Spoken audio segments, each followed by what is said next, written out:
Mira. Tila wala sa sariling banggit ng lalaki. Si Douglas. Formal na nakasuot ng business suit. Mas nag-mature ito tingnan. Hindi na tulad ng dati. Kung gwapo ito dati. Mas lumala naman ngayon. Sorry. Agad niyang kinuha dito ang tinidor. Hindi niya ito matingnan ng maayos. Mama, water. Gusto ko water. Biglang sabi ng anak niya. Napabaling si Douglas sa batang nasa harapan niya. Mas lalo siyang kinabahan. Kita niyang gulat sa mukha ni Douglas. Hindi maipagkakailang hitsura ng kanyang anak. Manang-mana ito sa ama nito. Kaya kahit magsinungaling siya at sabihin, hindi nito anak ang batang nasa harapan nila, hindi niya magagawa. Bago ka pa lang sa channel neto, ibang kwento ni Ate Jane, istorya mo, ikwento ko. Huwag kalimutang pindutin ang notification bell at subscribe button. Inangat ni Douglas ang baso ng dirty martini. Sumasayaw ang ilaw ng disco sa paligid. Ito ang club na parati nilang pinupuntahan ng mga kaibigan niya. Nasa pabilog na upuan sila ng naturang club. Tahimik niyang ginagalaw ang yelo sa loob ng baso. Gusto mo hanapan kita ng ipapalit mo dyan sa ex mo? Tanong ni Alejandro. Pumapangalawa sa pabababae ni Douglas. Shh! Para namang may matinukang may recommend. Ayoko ng baguhan. Gusto ko yung uupo lang ako at maghintay sa performance niya. Ungos ni Calvin. Isa rin sa kaibigan ni Douglas na mahilig sa mga babaeng easy to get. Nasa baguhan ng excitement. I prefer newbie. I love seeing their reactions every time I screw them. Nakatitig sa baso na sumingit si Douglas. Kabaliktaran siya ng dalawa. Iyon mga baguhan ang gusto niya tuwing nagpupunta dito sa club. May mga niloloko siya at sinasabing mga virgin pa raw. Pero expert na pagdating sa kama. Hindi niya rin alam at kakaibang taste niya sa babae. At ang babaeng tinutukoy niya ngayon ay ang babaeng kanina pa tinataboy ng mga customer sa table nito dahil parating pumapalpak sa pagsiserve. Ngayon niya lang nakita ang babaeng ito. Napansin na Alejandro ang tinitingnan niya kaya napabaling din ang dalawa doon. Kapwa na pangisi ang mga kaibigan niya nang mag-gets ng mga itong may nahanap na siya. Bulgara na pinanood ng tatlo ang mga galaw ng dalaga. Ang malaman na pang-upo at malusog na dibdib na kahit nakasarang butones sa bandang dibdib ay tila puputok iyon dahil sa mayabang hinaharap. Parang gusto ko na rin yata ng baguhan. Ani Alejandro sabay ngisi. Gusto mo rin siya? Kung ganun, agawin mo sa akin. May paghamon sa mga mata ni Douglas na mag-angat ng tingin kay Alejandro. Sumilay ang mapaglarong ngisi ni Douglas. Kita niyang nawala na ang ngisi sa labi ni Alejandro. Aware itong wala itong binatbat kapag siyang kalaban nito. Humagalpak ng tao si Calvin. Maghanap ka kasi ng sayo. Markado na ni Doggy yan. Panunuyan ni Calvin na nakasimangot na si Alejandro. Nagpapatayo ako ng club. Ibaban kita doon. Tinuro ni Alejandro si Douglas. My pleasure. Ani Douglas sabay bahagyang baw na tila sumasaludo na may panunuya. Hindi na wala ang mapaglarong ngisi niya. Tinaas ni Douglas ang kamay para may lumapit na waitress. Tatlo agad ang akmang lalapit sa mesa nila. Pero sumaya niya siyang hindi yun tatlong babae ang gusto niya, kundi ang babaeng kakatapos lang sa pagsiserve sa malayong table. Kinalabit naman ito ng kasamang waitress kaya napabaling sa kanila. Alert yung binalingan ni Mira si Alex nang kalabitin siya nito. Ito ang kasamahan niyang matagal nang nagtatrabaho sa club. Tinawag sa table. Matabang nasabi ni Alex. Narinig niya sa mga kasama niyang crush ni Alex ang nakaitim na nakaupo doon sa tabi. Iyon nga yun yung nagtatawag ng waitress. Hindi na Lex, ikaw nang lumapit. Ngumiti siya sa babae kasi baka gusto nitong ito ang mag-serve. Ayos lang naman sa kanya. Baliw ka ba? Ikaw ang pinapalapit eh. Ang slow mo, grabe.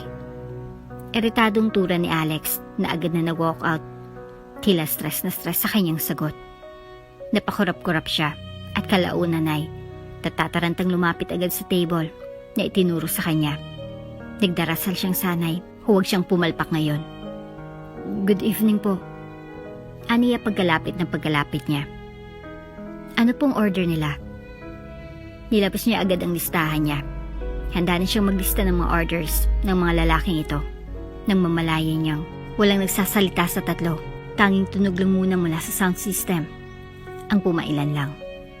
Nang balingan niya ang crush ni Alex, bahagyang napanganga siya. Hindi niya inaasahang makalaglag pa nga pala talaga ang hitsura nito. May isip mo talaga kung model ito or artista.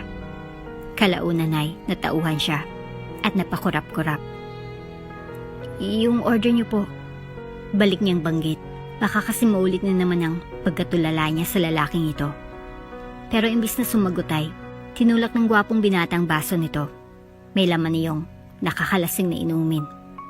Drink it. Swaping utos ni Douglas kay Mira. Sa malayo ay alam ni Douglas na may surat. Cute ang babae. Pero ngayong nasa malapit na ito ay mas lalo niyang natitigan ng maayos ang itsura nito. Talagang inosenteng tignan. Hindi masyadong bongga ang ayos.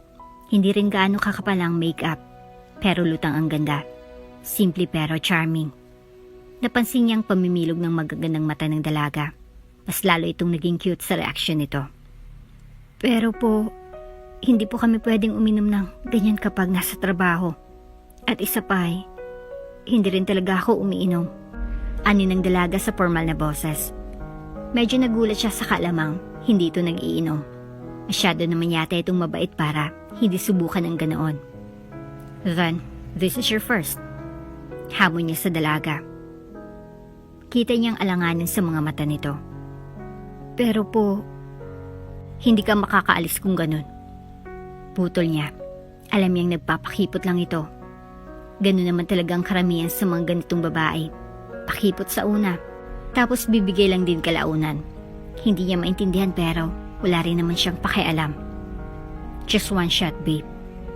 Dagdag ni Calvin sa likod.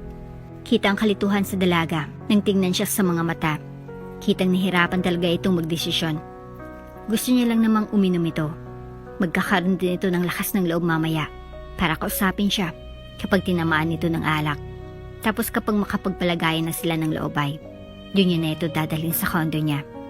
Babalik ito mamaya sa table niya para sa order niya. Yayayain niyang maupo at doon na magsisimula ang lahat. Alam niyang umaayon ang lahat sa plano niya. Nakasanayan niya ng ganitong strategy kahit hindi niya nalayayain ng babae kusang bumabagsak ang mga ito sa harapan niya. Come on. Sulsul niya sa dalaga. Napalunok ito bago lakas loob na kinuwang binigay niyang baso. Isa lang tapos, mag-order na po kayo? Ulit pa nito. Inangatan niya lang ito ng malago niyang kilay. Kita niya kung papaano nito inipon ng lakas ng loob bago tinungga ang alak. Napangiwi ito sa lasa ng alak. Pagkabagsak nito sa baso sa table ay, inilabas muli nito ang listahan. Kaya po ng pangako niyo. So ngayon po, ano pong order niyo? Bahagya pang ngumiti sa kanila. Walang choice ang dalawa kundi ang mag-order ng naunang order na beer. Siya naman ang binalingan ng dalaga. Talagang seryoso itong kukunin pa rin ang order nila. Pero syempre, kasama ito sa plano kaya dapat niyang sabayan. Another dirty martini, please. Aniya. Saktong pagkabalik ni Mira sa bartender para kunin sa ng order ng tatlong lalaki ay umikot ang paningin niya. Hindi niya alam kung ilang porsyento ng alcohol content ang meron ng alak na pinainom sa kanya ngayon ng lalaki. Oh hala, mag-CR ka na. Medyo masayang sabi ni Alex nang sabihin niyang ito lang ang maghatid ng drinks sa table ng crush nito. Sumuka agad siya sa CR pagkarating niya. Hilong-hilo pa rin siya. Wala siyang ibang choice kundi ang umuwi ng maaga. Isang oras lang naman at out na niya. Kung bakit kasi ang baba ng tolerance niya sa alcohol. Ayun tuloy at naapektuhan agad siya sa isang shot. Hindi niya na masyadong nababasang placard na nakalagay sa unahan ng jeep. Ilang beses niyang iniling-iling ang ulo para maayos ang makita ang mga nakasulat sa jeep. Pero nahirapan pa rin siyang basahin. Iritadong tumayo si Douglas nang malamang ibang lumapit sa mesa nila at hindi yung baguhang babae. Hindi ito inaasahan niya. Malayong-malayo ito sa iniisip niya. Pagkalabas niya ng bar ay, saktong naispatan niya nga ay yung baguhang babae. Kumuyom ang kamao niya.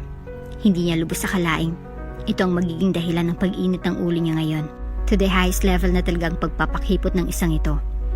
Aniya sa isip-isip niya. Hey, Aniya't hinintuan niya ito kahit alam niyang may mga nakasunod na sasakyan. Namilog ang mga mata nito. Bakit ka nandito? Tila wala sa sariling nakatingin ito sa kanya. Obviously, para ihatid ka. Pero ang totoo, wala naman talaga ito sa plano niya. Nagkataon lang at mukhang pabor sa kanyang panahon. Biglang narinig nilang busina sa likuran. Iyong mga nakasunod sa kanya kanina sa likod. Napangisi siya. Napansin niyang nababahala ng dalaga. Lalo pat, itong dahilan kung bakit nakaharing siya ngayon dito. So, get in. Maraming magagalit sa atin kapag nagtagal ka pa. Aniya't ngumisi. Kaya't natatarantang binuksan ng dalagang pinto at dali-daling pumasok. Sumandal agad dito sa pinto ng sasakyan. Huling naalala ni Miray, nakatulog siya sa sasakyan ng lalaki. Kaya lang ngayon ay natagpuan niyang sariling nakahiga sa malambot na higaan at nakaramdam siya ng bigat ng katawan. Nararamdaman niyang may humahalik sa kanya. Ang eksperto nitong galaw ang dahilan kung bakit nadadala siya. Napapasunod siya nito. Tila alipin siya ng kung anong bagay. Hindi niya inaasahang isusuko niyang pinakaiingatang bagay dito sa gabing iyon. Bandang 8:00 ng umaga nang magising siya. Mag-isa siya sa kama at ang tanging dugo sa bedsheet gawa ng nangyari kagabi ang naging ebidensya para masabi niyang naisuko niya nga ang sarili sa lalaking hindi niya kilala. Tulala na pinagpupulit niya ang mga damit sa sahig para siyang iniwang basahan doon matapos siyang maibigay ang lahat sa lalaking iyon. Kahit nananakit pang katawan at nahihilo ay pinili niyang umalis agad sa silid. Gutom rin siya at paniguradong hinihintay na siya ng kanyang mga magulang sa bahay. Naka-headset si Douglas habang tumatakbo sa treadmill. Iniwan niyang babae sa silid para magtungo sa gym na nasa condo building lang din matatagpuan. Perfect she's weaving. Aniya sa sarili at ngumisi. Mas lalo pa siyang natuwa nang makita itong lumabas na ng condo building at ngayon nahihirapang maghintay ng masasakyan sa labas. Hi Douglas. Isang grupo ng kababaihan ang dumaan sa likuran niya. Parehong naka-leggings. Bakat na bakat ang mga pang-upo na nahubog sa gym. Ngumisi siya sa mga babae. Sinundan niya ng kanya-kanyang paghagigikan mula sa mga ito. Nagising si Mira nang tumama sa binti niya. Ang hawakan ng walis tambo. Napadaing siya sa sakit. Linggo ngayon, day off niya. Dapat makabawi man lang siya sa tulog. Parati siyang night shift pero ito pang napala niya. 2 buwan na rin ang nakakaraan matapos ang pangyayaring iyon. Napapansin niyang medyo napapasarap na rin ang tulog niya. At antukin na siya. Mama. Nanghina ang boses niya nang bumangon. Tanghali na, tulog ka pa. Hindi ka man lang nagsaing. Kagagaling ko lang kina Marivic. Pag-uwi ko dito, walang makakain. Sa kakatulog mo dyan. Hayo na naman ang kapatid mo sa kapitbahay at nanood na lang ng TV nang walang laman ng tiyan. Mahabang litanya ng mama niya. Kina Marivic, ang kilalang sugarol na kapitbahay nila. Madalas nandun itong mama niya para magbaraha. Pupungas-pungas tuloy siyang bumaba. Magkaiba pang kulay ng tsinelas na naisuot niya. Lintik niyan. Talo na naman ako. Dalian mo dyan, nang makabalik agad ako doon, nang mabawi ko ang talo ko. Patuloy nito at dumiretso na sa sala para mabukas ng TV. Yung papa niya naman, nasa video karera, pero ang sugarol ang mga magulang niya. Kaya nagkakasundo ang dalawa dahil pareho ang gawi. Yung paglalabada ng mama niya at paglalako ng ama niya ng mga damit ay kulang lang sa bisyo ng dalawa. Kaya itong kita niya sa pag-waitress sa club ang tanging na pagkukunan nila para sa pagkain nila. Mag-iwan ka ng 200 kung aalis ka ngayon. May bibilin ako. Pahabol pa ng mama niya habang nakaharap sa TV. Napaisip siya. 500 lang ang pera niya. Papaano niya ito titipirin ngayon? Naghugas na siya ng bigas ng biglang nakaramdam siya ng pagkabaliktad ng sikmura. Agad niyang tinabi ang bigas at dumuwal. Oh, buntis ka? Narinig niya pang sabi ng mama niya. Narinig pala siya nito mula sa sala. Namula siya sa narinig. Hindi po. Nagkibit balikat ang mama niya. Malalagot ka sa akin kapag nabuntis ka ngayon. Di mo pa nga napag-aral ng high school yung kapatid mo. Tapos magpapabuntis ka na? Litanya na naman ng mama niya. Parati na lang iyong bunso nilang iniisip ng mama at papa niya. Kahit kailan, hindi nabanggit ng magulang niyang ipapasok siya ng mga ito sa college. Imbis na iyon ang sabihin ay gusto ng mga itong magtrabaho siya ng maaga at mag-provide na lang parati sa pamilya. Tila balak pa yata siyang gawing breadwinner habang buhay. Hindi niya pinansin ng mama niya at umakyat na matapos maisalang sa rice cooker ang bigas. Siguro ay dahil lang sa puyat. Pangumbisi niya sa sarili. Pero parati niyang niisip ang mga sinabi ng mama niya ngayon lang. Paano kung totoong buntis siya? Naalala niya agad yung lalaking nakauna sa kanya. May nangyari sa kanila. Ang mahirap dito ay hindi niya kilala ang lalaking iyon. Pero kilala iyon ni Alex. Panigurado. Hindi siya natahimik kaya nagtungo siya sa drugstore para bumili ng pregnancy test. Nabawasan patuloy ang naiwan niyang 300. Mga bandang 3 AM siya nag-drive at kinakabahan siyang naghintay ng 1 segundo. Halos ayaw niyang tingnan ang resulta. Pero lakas loob niyang chinek ang resulta. Tila gusto niyang mahimatay sa gulat sa naging resulta. Positive iyon. Baka expired itong binigay nila. Magtatry ako ulit. Kumbinsi niya sa sarili. Ngunit sa pangalawang beses ay ganun pa rin naman. Ang kinamalas pa ay saktong nakita ng mama niyang hawak niyang pregnancy test. Pagkalabas niya ng banyo, namilog ang mata niya sa gulat. Isang malakas na sapok sa ulong natanggap niya sa mama niya. Wala nang ibang nagawa pang papa niya, kundi ang awatin ng mama niya sa pambubugbog sa kanya. Anong magagawa mo ngayon? Buntis ka na. Ano pang pakinabang mo? Singhal ng mama niya. Umakyat ito sa taas para kunin ang mga damit niya mula sa drawer para ipagtapon sa sala. Dagdag ka pa sa pabigat dito sa bahay. Lumayas ka. Layas! Iritadong pagbubuga ng mama niya. Ano ba, Esther? Awat ang papa niya. Dahil sa ginawa ng amay, ito naman ang napagbuntungan ng ina niya. Upang huwag nang magkagulo, pinulot niya na lang ang ilang damit na kailangan at umalis. Mabuti na lang at hindi napansin ng mama niya ang pitaka niya. Kung hindi baka, wala siyang pamasay patungo sa club na pupuntahan niya. May hintayin siyang tao doon. Pinagdarasal niya sana magtungo doon ngayong gabi. Ngunit sa kasamang palad ay, inabot na siya ng alas 11 ng gabi ay, hindi pa dumating ang taong hinihintay. Akmang alis na siya nang maalala niyang condo unit na pinagdalhan sa kanya ng lalaking iyon. Kaya agad siya nagpara ng taxi. Nasa magkabilang side ni Douglas ang 2 babaeng naglalambing sa kanya. Kilala ni Alejandro ang iba pang mga babaeng nandun. Tutungo na si Alejandro sa States dahil sa negosyong iwan ng kapatid nito kay Alejandro. Kaya ngayon lang ito magiging malaya. Kaya nga nagpa-mini party ito ngayon. Road to maturity na tayo next day. Panunod yun ni Calvin kay Alejandro. Hindi ako natutuwa. Iritadong angil ni Alejandro. Sa edad nila, tama na sa kanilang pag-aralang magpatakbo ng negosyo ng pamilya. Isa sa bagay na tinanggihan ni Douglas. Hindi niya papasanin ang negosyo ng pamilya niya. Mamumuhay siyang naayon sa gusto niya at walang magdidikta sa kanya. Natigilan lang sila ng may mag-doorbell na agad namang tinungo ni Calvin. Nang bumalik si Calvin ay may akbay-akbay ng babaeng lalaki habang malawak ang ngisi. Mukhang na-miss ka. Ani Calvin at direktang nakatingin kay Douglas. Nakayuko lang babae at hindi magawang tingnan si Douglas. Kumunot ang noo ni Douglas sa dami ng babae niya. Hindi niya matandaan ang mga pagmumukha ng mga yun. Who the hell are you? Iritadong tanong ni Douglas, direkta ang mata niya sa babae. Tinitigan ito ng mga babaeng nandun mula ulo hanggang paa. Nakasuot lang kasi ito ng puting shirt at maong. Halatang kinakabahan nito. Hindi agad makasagot ang dalaga. I said, who are you? Sa pagkakatong iyon ay bahagyang marin ang boses niya. Nataranta agad ang dalaga.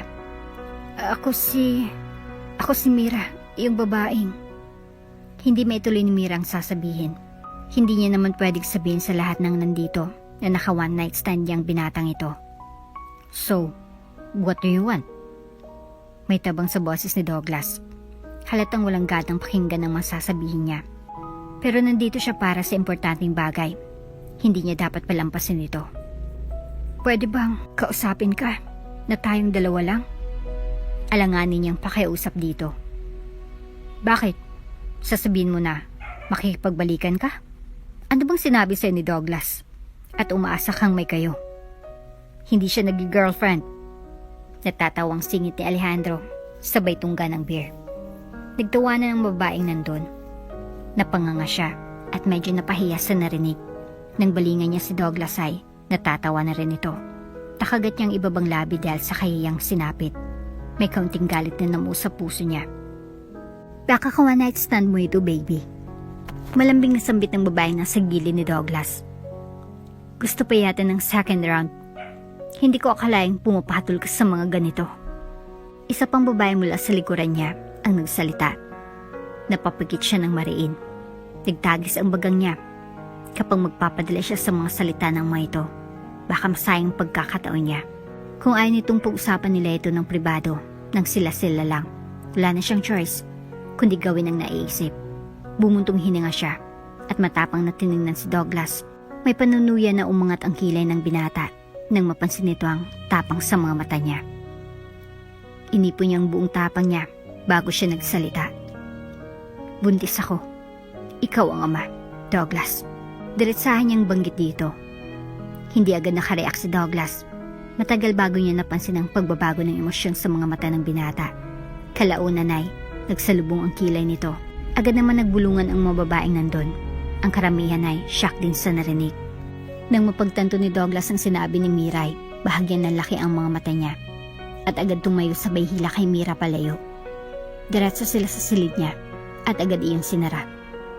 What the hell are you saying? Di pa rin siya makapaniwala sa sinabi ng babae. Kaya gusto kong pag-usapan ng pribado. Aniyat na ilang ng bahagya. Napapailing ang binata at tumingin sa nakaumbok na tiyan ng dalaga. Sinadyang pauwi ni Calvin at Alejandro ang mga babae. Kaya mga bandang 2 a.m. nang tahimik silang apat na nakatambay sa sala. Inaantok na si Mira pero tiniis ng babae para mapag-usapan ito ng maayos. Damn bro, hindi ko inaasahang nakalimutan mong mag-condom sa kanya. Ganun na ba talaga kasarap? At may nakaligtaan ka pa? Natatawang tudyo ni Alejandro. Sa kanilang magbabarkada ay si Douglas pa man din ang kilalang maingat. Kaya nga hindi pa ito kailanman nakabuntis. Ngayon pa lang. At nakakagulat talaga na mula sa hiya si Mira, hindi niya inaasahang ganito kabulgar magsalita ang mga ito. Iritado namang binalingan ni Douglas ang kaibigan. Problemado na nga siya at lahat-lahat. Nagawa pa nitong pagsalitaan siya ng ganyan.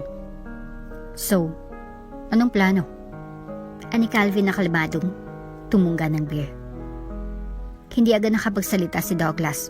Namilog ang mata ni Mira nang bumaling sa kanyang dalawang kaibigan ng binata. Ani mo siya pang may kasalanan ang lahat. Hindi naman magkakaganito kung di dahil kay Douglas. Dito siya titira kasama ko. Kalaunan ay sabi ni Douglas. Duman ang saglit ng katahimikan. Napasingap si Mira at napalunok. Kaya natahimik ang dalawang kaibigan ni Douglas. Dahil nagulat din ang mga ito sa naging desisyon niya. Seryoso ka? Hindi pa rin makapaniwalang sabi ni Alejandro. Gaya nito ay iniisip din ni Calvin na babayaran na lang ni Douglas si Mira para manahimik ito. Pero ibang ginawa ni Douglas at hindi yun inasahan ng dalawang lalaki. Oo, ani Douglas na may kaseryosohan sa mga mata. Binalingan niya si Mira at pinaningkitan ng mata ang babae. Pero may kondisyon ako. Napalunok si Mira dahil sa uri ng tingin na ipinukol ni Douglas sa kanya. Idagdag mo pa na tila may bakas ng banta ang boses nito. Hindi pwedeng lumabas sa kondo na to, ang babaeng ito. Dugtong ni Douglas. Ipinagkibit balikat na lang iyon ng dalawang kaibigan ni Douglas. Nagbitiw ng malalim na paghinga si Mira. Sa isip-isip ni Mira, kung iyon lang, kaya niya iyon.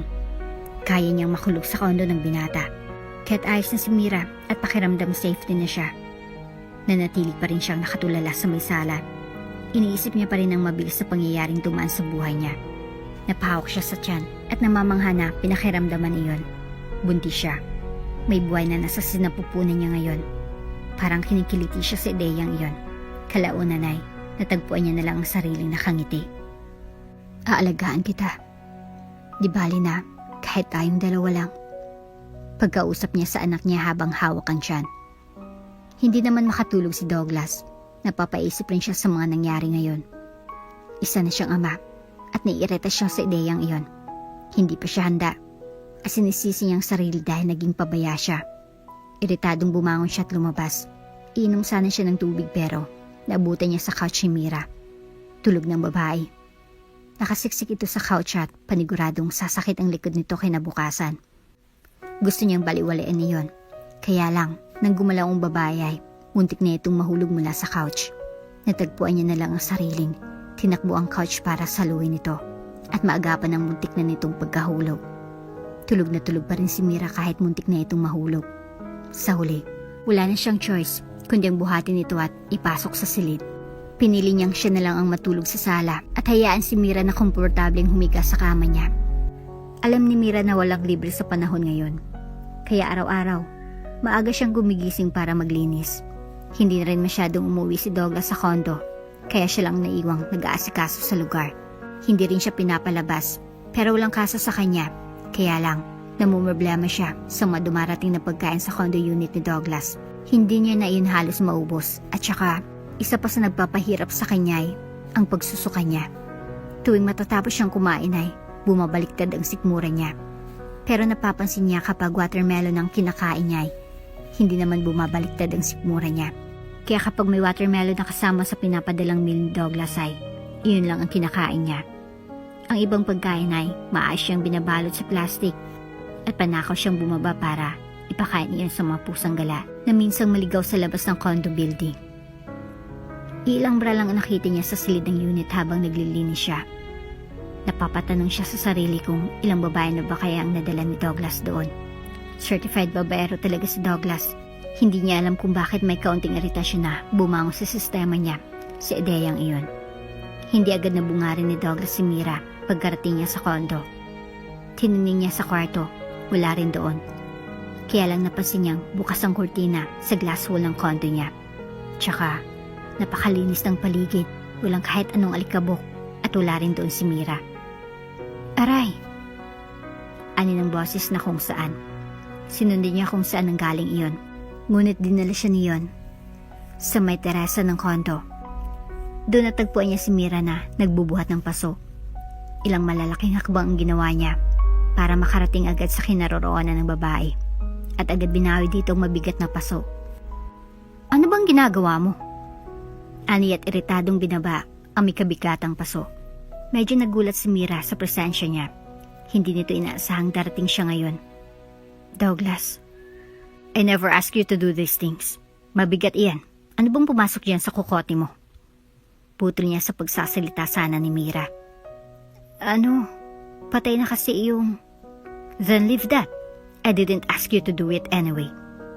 Putol niya sa paliwanag ni Mira. May ilang halaman kasi doon sa teresa. Isa yan sa ginagawang libangan ni Mira. Since hindi rin naman siya pwede lumabas. Sorry. Mahinang sabi niya. Napayuko siya upang hindi niya masalubong ang galit na tingin ni Douglas. Nagtungo lang si Douglas doon para kumuha ng iilang gamit. Ngunit nagtaka nga siya na pati ang walk-in closet niya ay maayos nang naka-arrange ang mga iyon. Wala na rin siyang labahin na dapat kukunin ng on-call maid para dalhin sa laundry.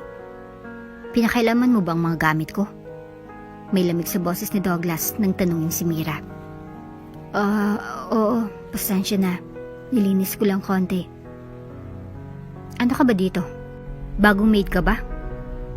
Hindi ko naman sinabi sa'yo ito Ani Douglas na nagsisimula ng mairita. Kasi nakatira ako dito. Pinapakain mo ko. Wala akong ibang maibigay kundi. And I never told you to do it. This is for all your silence. Ayoko lang malaman nilang buntis ka at ipagkalat mong ako ang ama. Kaya ginagawa ko itong lahat. Putol ni Douglas sa sasabihin ni Mira. Medyo tumaas ng boses niya. This is not about you. This is all about my peace of mind. Napaigtad si Mira sa biglang pagtaas ng boses nito. What the hell did I just heard? Isang boses ng babae na pumainlan lang sa pagitan nilang dalawa. Sabay silang napalingon ni Douglas sa pinto. At doon nakita nila ang isang babaeng naka-office suit. Hula niya ay matanda na itong konti kay Douglas. Pero kamukhang kamukha ito ng lalaki. Parehong namilog ang mga mata nila. Kung ano-ano agad ang pumasok sa isipan ni Mira. Ito kayang isa sa babae ni Douglas? Sasabunutan kaya siya ng babae? Nakaisipin nitong inagaw niya si Douglas dito. Kaya kinakabahan si Mira nang nagsimulang lumapit ang babae. Hanggang sa bigla na lang hawakan ng babae ang kamay niya. Oh my God! Sinaktan ka ba ng kapatid ko? Ayos ka lang ba? Ang biglang namutayo sa bibig ng babae. Hindi makapaniwala si Mira na kapatid pala ni Douglas ang kaharap niya ngayon. Ayos lang po ako. Nagugula na sagot niya sa babae. Tsaka galit na binalingan ng babae si Douglas, tila handa ng mga almot sa lalaki. At ikaw, bakit mo sinisigawan ng buntis mong girlfriend? Parang nagulat silang dalawa sa sinabi ng ate ni Douglas. Wala silang relasyong dalawa at narinig pa nito ang mga pinag-usapan nila ng lalaki. Gustong magsalita ni Mira at mag-explain. Pero hindi na makasingit si Mira dahil tuloy-tuloy ang pagbubunganga ng babae kay Douglas na animo anak nito. Baka maapektuhan ng bata kapag nasasaktan ng ina. Nasasaktan pati ang tiyan niya. Tapos sisiguan mo pa talaga? Sabay hampas nito sa balikat ni Douglas. Napadaing ang lalaki at di na nasalag ang mga sunod-sunod nitong hampas dito. Gustong pumagitna ni Mira pero hindi niya alam kung papaano niya gagawin iyon. Galit na galit ng kapatid nito dito. Ang ending ay nagharap-harap silang tatlo. Hindi lang tatlo. Dahil pupunta raw agad doon ang ina ni Douglas. Nang malaman iyon ng kapatid ni Douglas ay agad nito yung inireport sa ina nito. Oh my gosh, talagang may laman na ito? Hindi ba ito prank na naman, Ellie? Isang babaeng nasa edad 58 ang dumating. Sopistikada tingnan. Unang tingin alam mo ng mayaman. Hindi, mami. Talagang pregnant na siya at sa wakas may apo na kayo kay Douglas. Tuwang-tuwa na sabi ng ate ni Douglas. Tila kumislap ang mga mata ni Mrs. Carvoni habang nakatitig sa tiyan ni Mira. Medyo nakaramdam ng awkward si Mira doon pero may parte sa kanyang masaya. Sa wakas, hindi niya na kailangan magtago pa. Sa sobrang ingat na ingat nitong bunso mo dati, ngayon lang nalingat. Nakabuntis na rin siya sa wakas. Tumatawa ang ate Ellen Douglas at nanunuyang binalingan si Douglas. Tahimik lang lalaki at di nagsalita. Nabanggit ng mag-ina na ilang taon ang hinintay ni Mrs. Carvoni ang magkaapo. Hindi kasi makapagbigay ang ate ni Douglas noon dahil abala ito at masyadong workaholic na halos wala ng time para pasukin pang pakipagrelasyon. Salamat, Iya, at dumating ka sa buhay ng anak ko. Masuyang hinawakan ni Mrs. Carvoni ang kamay ni Mira. Anong pangalan mo? Ako nga palang ina ni Douglas. Tawagin mo na lang akong Mami Sheila. Magiging ina mo na ako after this. At siya nga pala, aasikasuhin ko na bukas ang kasal nyo. Nalaglag ang panga ni Mira dahil sa narinig. Hindi na siya nakaimik. What are you talking, Mom? Bakit mo kami ipapa? She's pregnant. Magiging ama ka ng batang nasa sinapupunan niya. May iba pa bang dahilan para hindi mo siya pakasalan? Ayoko magiging bastardong unang apo ko. My first grandchild deserve a legal and happy family. Sansala ng ina ni Douglas. Hindi naman po kailangan. Animira na tila siya lang ang nakakarinig sa sinabi niya. Pakiramdam niya. Nabibingin na si Mami Sheila sa opinyon ng lahat. Ayaw na nitong makinig. Hindi naman talaga iyon kasama sa plano. Gusto lang ni Mira na maghingi ng kaunting tulong dahil wala na siyang ibang malapitan. Ayos lang sa kanya kahit pagkatapos nito kapag nagkaroon siya ng pagkakataong makapagtrabaho tapos niyang mga nakay, bubukod siya. Kakalimutan nilang dalawa ni Douglas ang mga nangyari sa kanila at hindi niya na ito guguluhin. Konting tulong lang naman sana ang unang balak niya. Hindi niya inaasahang aabot sila sa ganito. Mabilis ang pangyayari.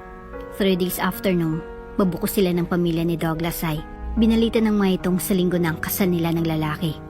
Mariing napapikit si Mira ng saktong sabihin ng pari na you may now kiss the bride. Hindi niya naalala ang mga halik nung may mangyari sa kanila ni Douglas nung gabing iyon o kung hinalikan ba talaga siya ng lalaki. Ito pa lang ang unang halik na nasa katinuan siya. Hinintay niyang pagdampi ng halik nito sa labi niya pero imbis sa labi ay sa pisngi siya nito hinalikan. Nang magmulat siya ng matay, nakaharap na si Douglas sa mga tao sa simbahan. May lamig sa mga matang nakatingin sa mga nagpapalakpakang tao sa simbahan. Nagbitaw lamang siya ng pilit ng ngiti sa madla. Nanunod yung tumatawa at bumapalakpak ang dalawang sina Calvin at Alejandro. Hindi natuloy ni Alejandro ang stakes dahil nalaman nitong ikakasal si Douglas. Tapos ng kasalay, hindi mahagilap si Douglas sa reception. Pilit ng mga ngiting binataw ni Mira sa mataong pinapakilala ni Mami Sheila sa kanya. Ayos ka lang ba? Puna ni Ellie nang mapansin na medyo malungkot siya habang nakaupo sa tabi. Naalala ni Mira ang pamilya niya.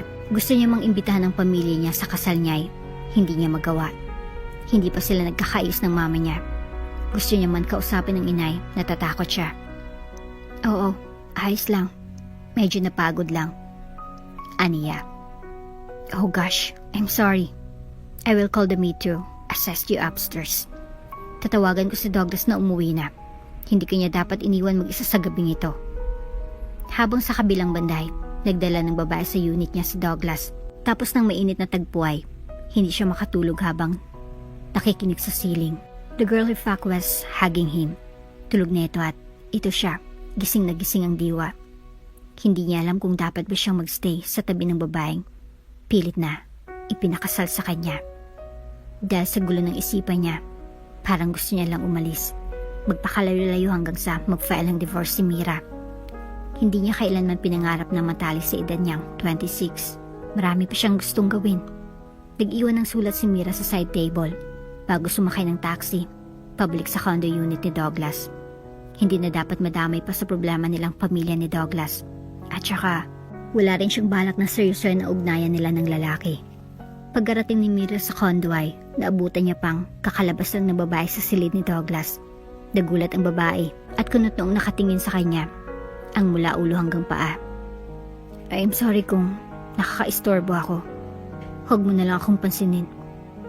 Aniya sa babae at dali-daling nagtungo sa banyo. Nagkunwari siyang gagamit ng banyo. Who's that girl? Bakit siya may access sa condo mo? Ano mo siya? Isang malakas na boses ng babae ang pumailan lang sa buong condo. Napaigtad si Mira at kinakaba na pinakinggan ang pagtatalo ng dalawa sa labas. We just fucked and that's it. Please don't act stupid na parang di mo alam ang setup natin bago ka pumayag kagabi. Wala akong panahon sa'yo. You can go. Tila baliwalang sagot ni Douglas. Napalunok si Mira sa narinig. Ganun na lang ba nito kadaling sabihin niyon sa mga babae nito? Tipong tapos kanyang gamitin ay itatabi ka na lang bigla na parang walang nangyari. Napagtanto ni Mira na hindi nalalayag sa sitwasyon ng mga babae ni Douglas ang nangyari sa kanya. Parehong-pareho lang silang lahat. Tahimik na lumabas si Mira nang mapansin na tahimik na sa labas. Wala ng babae. Ang tanging naiwan ay si Douglas na nakaupo sa couch. Nang mapansin nitong presensya niya ay agad tumamang seryoso nitong tingin sa kanya. Pasensya na kung nag-away kayo dahil sa akin. Sa susunod, magdo-doorbell muna ako bago ako pumasok. Hindi rin naman ako magtatagal dito. Kapag nagkapera na ako, bubukod din ako. Aniyat nagbitaw ng hilaw ng ngisi sa kabila ng malamig na ekspresyon sa mga mata ni Douglas. When? Matagal pa ba? Sana ngayon na. May bigat at panunuya sa boses ni Douglas. Kapag nakahanap na ako ng bilisan mo kung may plano ka. At pag-ipunan mo na rin ang divorce papers.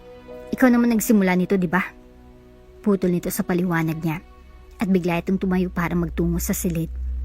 Hindi na siya nakapagsalita. Hindi na siya nabigyan ng pagkakataon para gawin iyon. Hindi na siya natulog sa silid ni Douglas.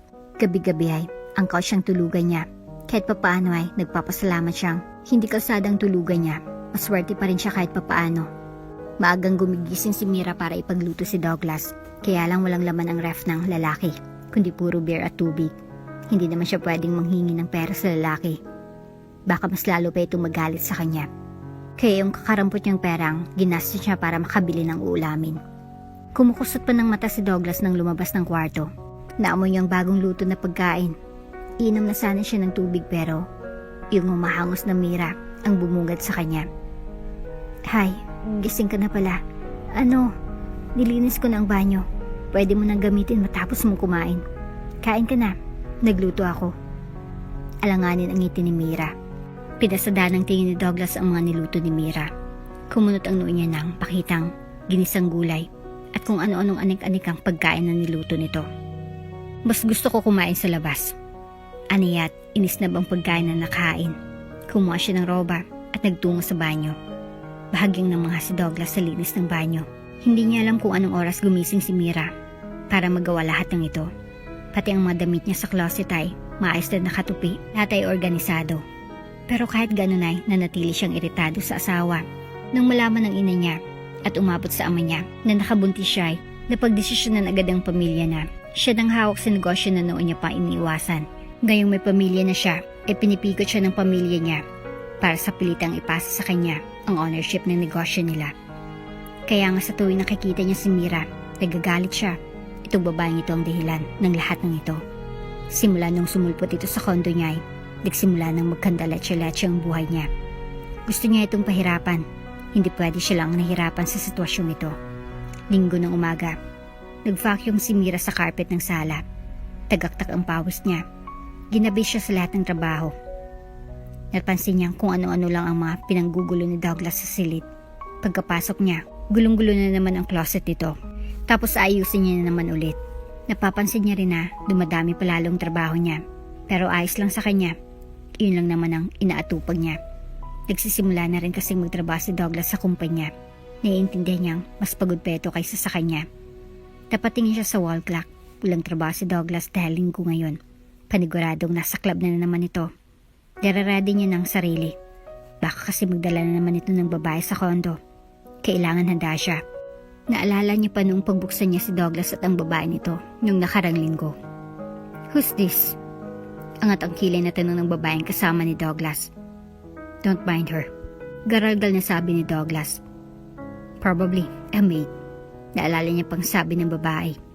Kaya nga ngayon, nire-ready niya na ang sarili.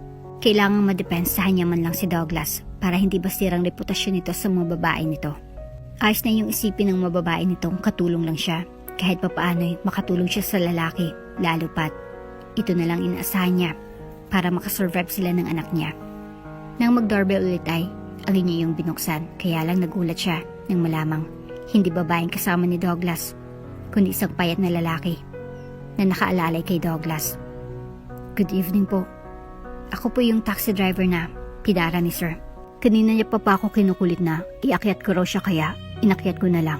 Lasing na po eh." Paliwanag ng payat na lalaki. "Salamat po ng marami. Pasensya na, nabaala pa po kayo." Aniyat nakailang ulit pa sa pagsusori. Pinasok pa ng lalaki at inilapag sa kama na pinagpasalamat niya ng malaki.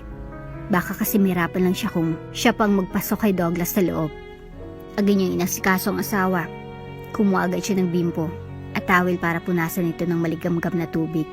Binisa niya rin ito at dahil sa pagod ng maghapong trabaho ay nakatulog na siya sa gilid ng kama.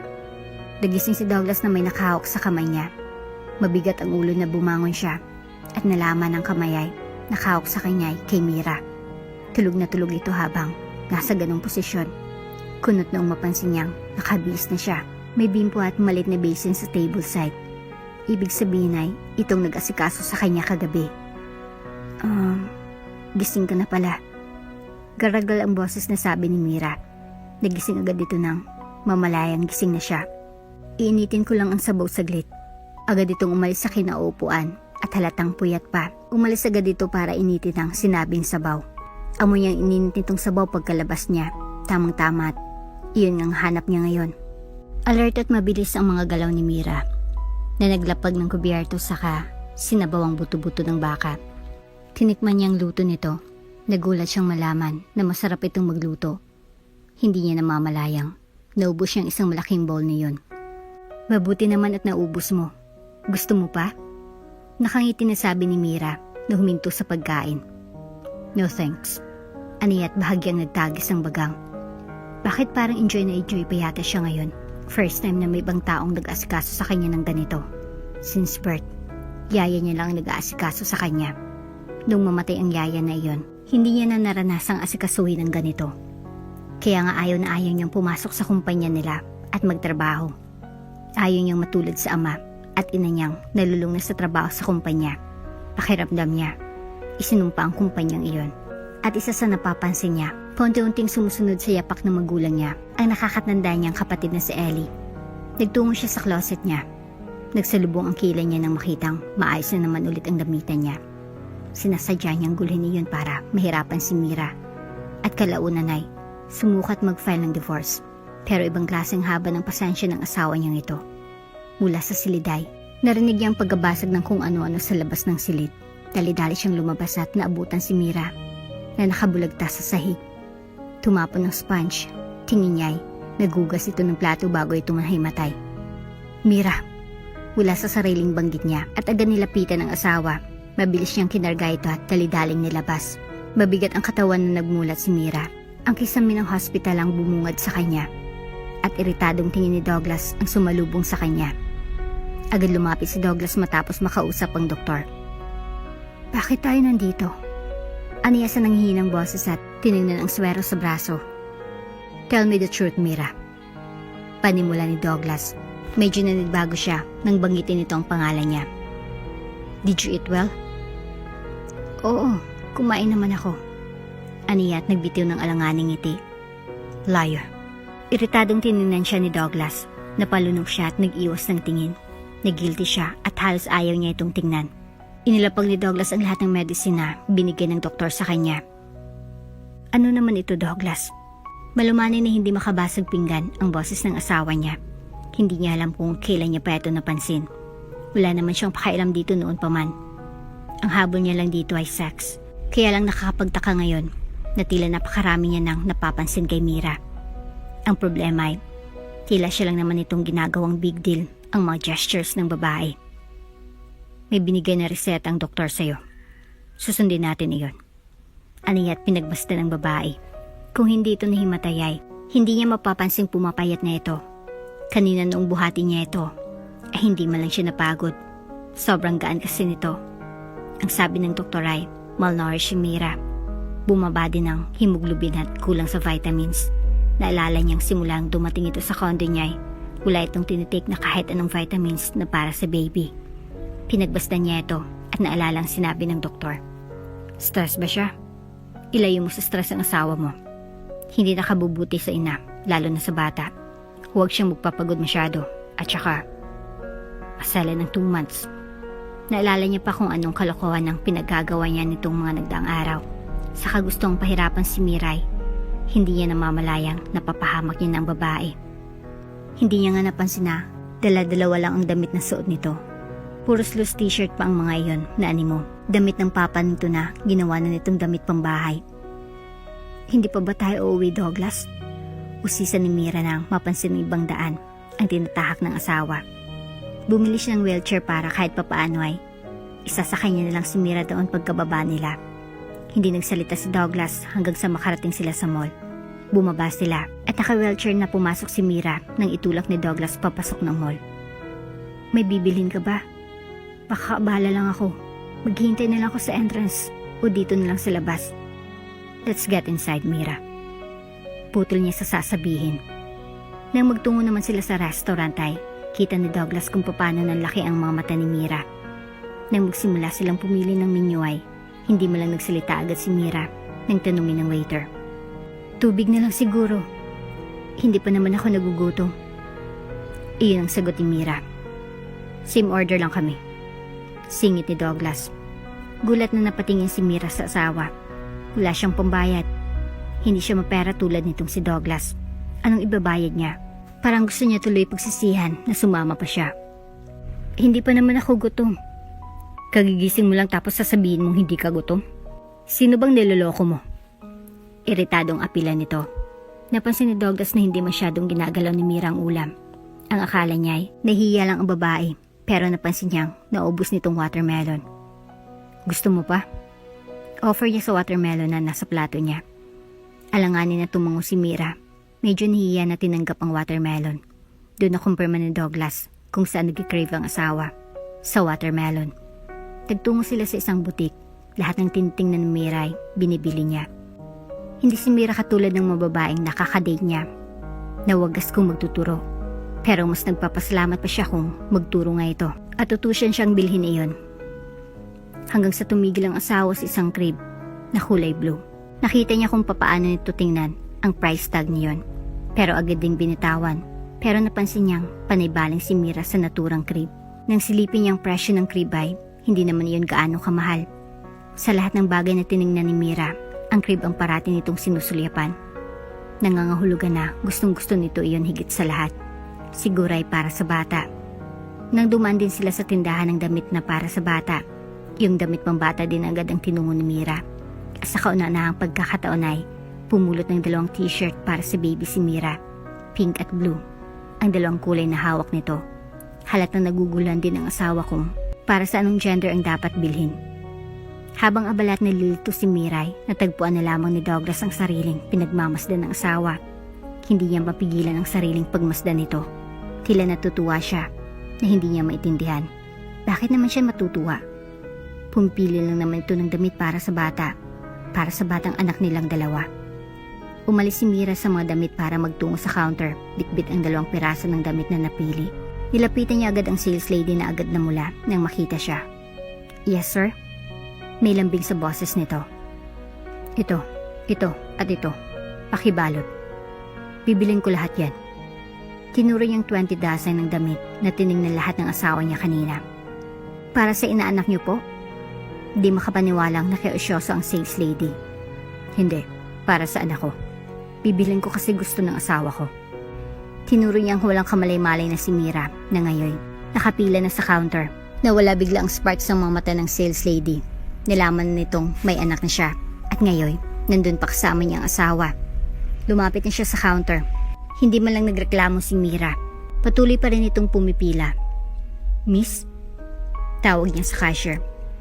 Sir? Bumaling sa kanyang cashier. Napansin niyang napatingin sa kanya si Mira. Wala bang priority lane dito? Buntis kasi itong asawa ko. Reklamo niya. Pansin niyang namamanghang titig ni Mira sa kanya. Ayos lang, Douglas. Malapit na naman ako. Dito po kayo, Mrs. Unahin na po natin iyang sayo. Anin ang cashier kaya't naputol ang reklamo pa sana ni Mira. Agad naman nahinila ni Douglas ang asawa.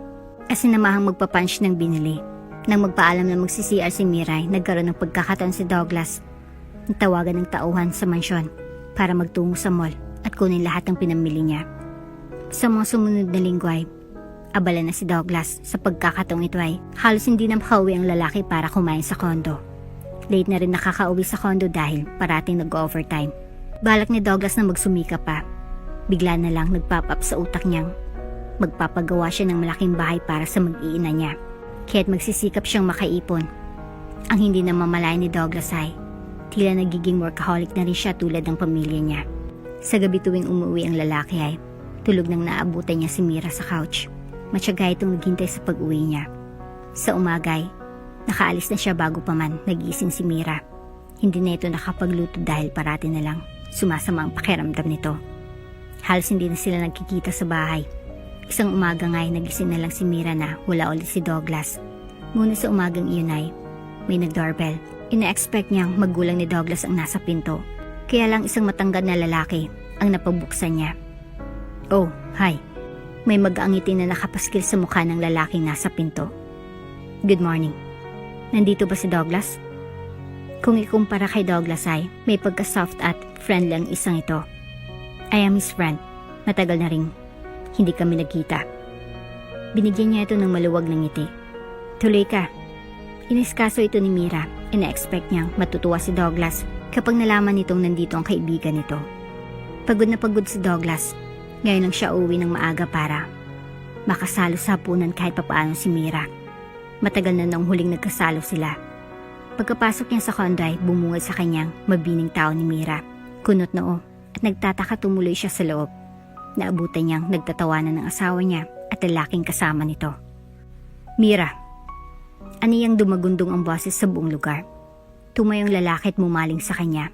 Mas lalo lang kumulang dugo niya nang masilayan ang mukha ng lalaking matagal niya nang kinaiinisan. Ito ang kaibigan niyang kinababaliwan noon ng ate Ellie niya. Ang malalay, pinatulan ito ng kanyang kapatid kahit may iba itong karelasyon. Tapos makikita niya ito sa kondo niya kasama ang asawa niya. Nabitawan niyang dalang bag na naglalaman ng pagkain na dapat nilang hapunan. Nagdilim ang paningin niya at sinugod ang lalaki para undayan ng suntok. Natumba ito. Hindi siya papapigil. Galit na galit siya. Kaya hindi niya namalay na iyakap na siya ni Mira para pigilan siya. Pero gusto niya pa rin itong sugurin. Sa pagpupumiglas niya mula sa yakap ni Miray, natulak niya ng malakas ang babae.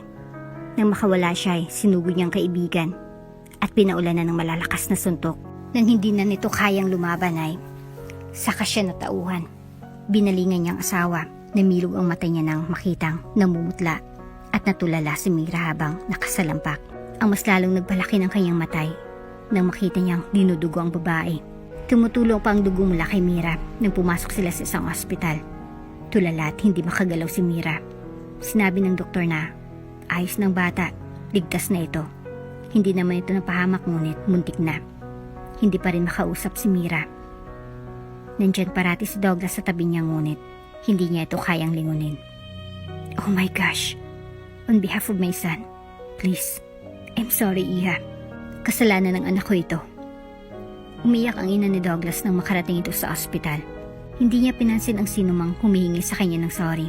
Shock, takot, at panghinang nararamdaman ni Mira hanggang sa mga oras na iyon.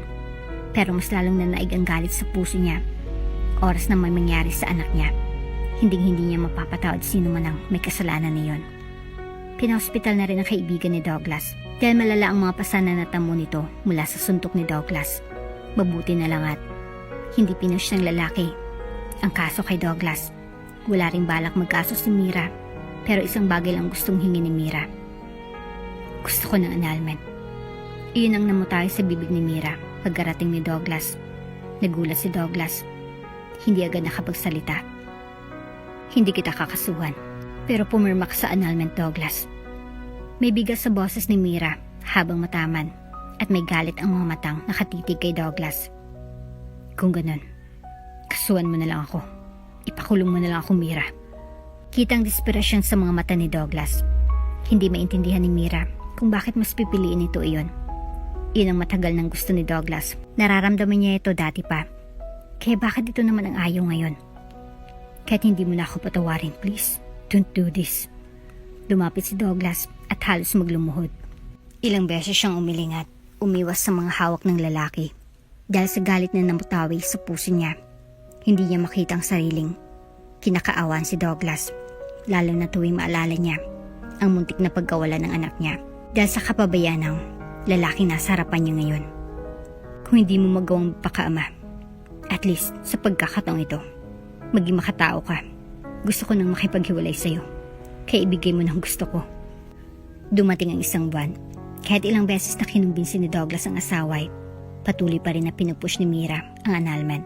Tila robot at tulang damdamin na Mira ang nakabalandra sa harapan ni Douglas. Kumuha kalaunan ng maupahang bahay si Mira. Tuluyan ang umalis ang babae sa condo ni Douglas. Doon mas tuluyang gumawa ang mundo ni Douglas. Hanggang sa isang desisyon ang naubos isipan ni Douglas. Dinampot niya ang cellphone at tinawagan ang numero ni Mira habang nasa office siya. Kung annulment ang magiging paraan para sumaya ka, sige, ibibigay ko ang gusto mo. Mabigat sa dibdib ni Douglas ang sabihin iyon. Walang sinabi si Mira sa kabilang linya, ngunit dumulo ito sa meet-up place nila para perma ng annulment papers. Tila kay bagal ng oras nang si Douglas nang pumirma dahil alam ni Douglas na ito ng huling pagkakataon. Tahimik at walang ano-anong seremonyas nang umalis si Mira. Sa pagkakataong iyon ay malaki ng tiyan ng babae. Ang tanging nagawa na lang ni Douglas ay tanawin ang likod ng babaeng naging parte ng buhay niya. Ang babaeng sinikap na tiisin ang lahat para sa kanya. Ang babaeng inasikaso siya ng walang hinihinging kapalit. Ilang beses siyang nag-uwi ng babae sa condo unit niya dati. Pero nirespeto iyon ni Mira kahit ilang beses niya iyong naapakan ang pride ng babae. Hanggang sa dumating ang panahong napagod ito. Dahil tao lang si Mira at marunong din mapagod. Si Kent, ang lalaking kinainisan ni Douglas na dahilan kung bakit muntik nang mapahamak ang anak nila, na siyang tumulong kay Mira para magkaroon ng trabaho may malaking pasahod. Gustong bumawi ni Kent sa kasalanan nito kay Douglas at sa ate nito, at ang pagtulong kay Mira ang nakitang paraan ni Kent upang mabawasan ang guilt na nararamdaman.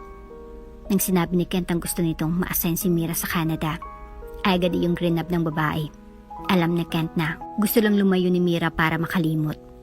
May napundar na bahay si Mira sa Canada, kahit mataas ang rate ng bilihin ay nakakaya naman dahil regular ang sahod niya sa negosyong coffee shop ni Kent doon. 5 taon na rin ang lumipas. Napakatagal na. Uncle Kent! Isang batang lalaki ang agad tumakbo pauna kay Mira. Nasa airport sila habang hinihintay ang paglapag ng eroplanong sinasakyan ni Kent. Napakabait ni Kent kahit kailan ay hindi ito nagtanim ng sama ng loob. Kahit ito pang nadihado dati, single pang lalaki. Ang totoo ay may betong babaeng nagugustuhan ngunit nihiyang manligaw. Oh, mukhang bumigat ka palalo ah. Tumatawa si Kent ang makarga ang anak niya. Kahit laking Canada ang anak niya ay hindi niya ito sinanay sa salitang Ingles. Uwi at uwi pa rin naman sila sa Pinas. Kaya kailangan alam ng anak niya ang 2 lengguwahe. Ay marami na, Uncle. Pagyayabang ng anak niya. Naiiling siya na makalapit sa 2. Nakipagbesong lalaki sa kanya. Kinumusta niya ito sa biyahe nito.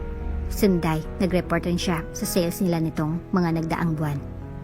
Hay nako, galing sa Pinas, Trabaho ang iniwan ko. Pagdating dito, trabaho ulit ang ibubungad mo. Usapan kaya natin kung kailan ka ulit bibisita sa Pinas. Sabay tawa ni Ken. Sinimangutan niya itong kaibigan niya. Marinig ka ng bata. Saway niya dito. Sige na, mag-leave na muna kayo. Kahit taglamig kayod kalabo ka pa rin eh. Pagdedemonyo ni Ken. Pag-iisipan ko pa. Ano ka ba? Huwag kang ngang pala desisyon dyan. Uwi kami kapag ready na ako. Marami pa akong gustong pag-ipunan kaya trabaho muna ako sa ngayon. Ilang beses mo nang sinabi yan. Full ng memory ko para sa linyang yan, Mira. Patuloy nito. Bahala ka. Natatawa niyang binuksan ang pinto ng sasakyan upang makapasok na si Ken at ang bata. Ang totoo niya, Nay, wala pa sa isip niyang makauwi agad. Hindi rin alam ni Mira kung kailan siya magiging handa para sa pagharap nila ng mga taong nung iwan sa peklat sa puso niya. Birthday na rin ang kapatid mo. Baka nakakalimutan mo. Paalala ni Ken na ikinatigil niya sa pag-start ng kotse. Oo nga pala. Next month na iyon. Kahit papaano ay pahalim niyang kinakontak ang bunso niyang kapatid. May niiwan pa ring sama ng loob sa puso ni Mira para sa magulang niya. Ngunit ngayon, may sakit na raw ang ina niya at ang bunsong kapatid na lamang ang naging tagapag-alaga ng papa at mama niya. Sa ngayon ay, sa kapatid niya siya naawa. Ito lang pumasan ng lahat. Nung umalis siya ay, itong naghirap sa puder ng magulang nila. Walang choice, kailangan niya ngang umuwi. Tama si Ken, hindi niya matitis ang kapatid niyang si Dino. Tinapos niyang 1 linggo ng trabaho bago lumipad pa uwi. Tulog pang anak niya, nakarga-karga ng matanaw niyang malaking papel na hawak na nakangiti at may iyak-iyak na si Dino. Nasa airport na sila sa wakas. Nakaapak na ulit ang paa niya sa lupang pinanggalingan. I love you, ate. Welcome back. Iyon ang nakalagay sa karatulang hawak ng kapatid. Nag-effort pa itong gawin iyon. Sira ka talaga. Hinampas niya ito sa braso. Agad siyang tinulungan ng kapatid na dalhin ang maleta niya. Sa isang hotel muna sila ng anak niya, mamamalagi. Saglit lang naman sila at babalik din agad ng Canada. Hindi sila pwedeng magtagal dito. Para bongga. Ani Dino at pumalakpak pa. Bakla si Dino. Suportado niyang kabaklaan nito. At ganoon din ang ama niya. Tanging mama niya lang ang tutol. May bago pa ba? Si isip-isip niya. Ito naman talagang parating kontra sa lahat ng gagawin nila. Naiwan ang mama nila sa kapitbahay na binayaran nila para malayang makalabas si Dino. Kahit papaano'y, ma-enjoy naman ni Dino ang buhay single nito kahit saglit. Pinaparlor niyang kapatid, trinit sa mamahaling kainan. Binigyan niya ito ng pera para sa birthday nito. Masaya na ito. Kaya lang, hindi ganong sobrang saya.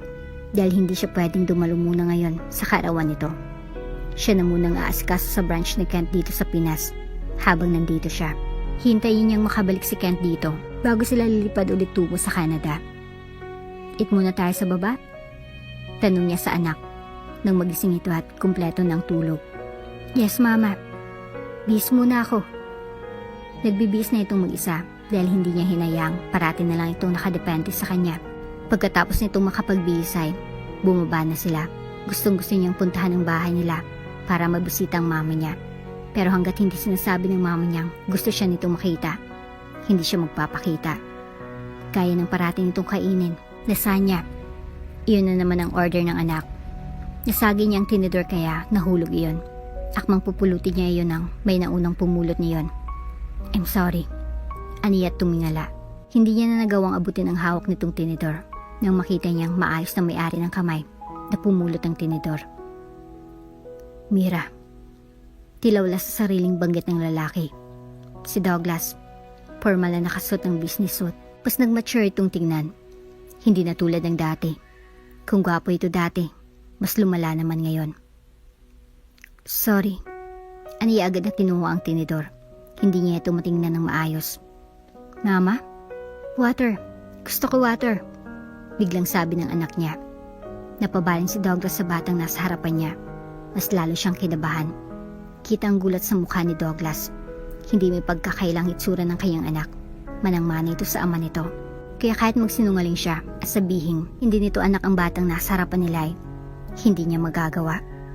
Here's your water, baby. Agad niyang sinalinan ang baso ng bata.